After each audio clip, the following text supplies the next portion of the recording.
ભારતીય બનાવટના વિદેશી દારૂ ઝડપી પાડતી શાકટાળા પોલીસ મહાનિરીક્ષક શ્રી આરવી અંસારી સાહેબ, પંચમહાલ ગોધરા રેન્જ તથા દાહોદ જિલ્લા પોલીસ અધિક્ષક શ્રી ડોક્ટર રાજદીપસિંહ ઝાલા સાહેબ, નાયબ પોલીસ અધિક્ષક શ્રી એમબી વ્યાસ સાહેબ લીમખેડાની સૂચનાઓ આપેલ જુગારબંધી અને પ્રોહી બુટલેગર તેમજ ગેરકાયદેસર રીતની પ્રવૃત્તિ સાથે સંકળાયેલા ઈસમો ઉપર વોચ રાખવા સૂચના મળેલ હોય એના અનુસંધાનમાં ઇન્ચાર્જ સર્કલ પોલીસ ઇન્સ્પેક્ટર બીકે ચાવડા સાહેબ દેવગઢ બારિયા જરૂરી સૂચના આપેલ, જે આધારે શાકટાળા પોલીસ સ્ટેશનના પીએસઆઈ શ્રી જીબી પરમાર સાહેબ તથા સ્ટાફના માણસો સાથે પેટ્રોલિંગમાં હતા ત્યારે સાથેના police constable Vijaybhai Vaghabhai બક્કલ number 1448 ને ખાનગી રાહે બાતમી મળેલ કે એક બોલેરો ગાડી જેનો નંબર GJ18BT 6572 છે, જેમાં બે ઈસમ જેનું નામ મનોજભાઈ ઉર્ફે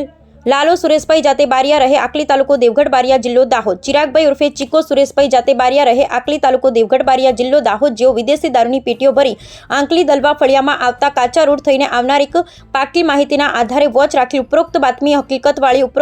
હકીકતવાળી બોલેરો આવતા ઊભી રાખવાનો પ્રયત્ન કરતા તેઓ ઊભી ન રાખતા તેનો પીછો કરતા નાના મોટા ફાંટાઓમાં વળાવી ભાગવા જતા રસ્તાઓ પૂર્ણ થઈ જતા બંને ઈસમો બોલેરો મૂકી ભાંગી છૂટેલા હતા. બોલેરોની તપાસ કરતા ગાડીમાંથી ભારતીય વિદેશી દારૂની ટીન બિયર કુલ નંગ 360 જેની કિંમત ₹46,800, બોલેરો કિંમત 3 લાખ એમ કુલ મળી 3,46,800 નો મુદ્દામાલ જપ્ત કરેલ. આ કામગીરીમાં શાકટાળા પોલીસ સ્ટેશનના પીએસઆઈ જીબી પરમાર સાહેબ, એએસઆઈ સંજયભાઈ, પ્રકાશભાઈ, શૈલેષભાઈ, વિજયભાઈ સરાહનીય કામગીરી કરી હતી. ભાગી ગયેલ બે આરોપીઓ ઉપર કાયદેસરની કાર્યવાહી કરી તેઓ પકડવા માટે ચક્રો ગતિમાન કરવામાં આવ્યા. Bureau report Shantibhai Parmar.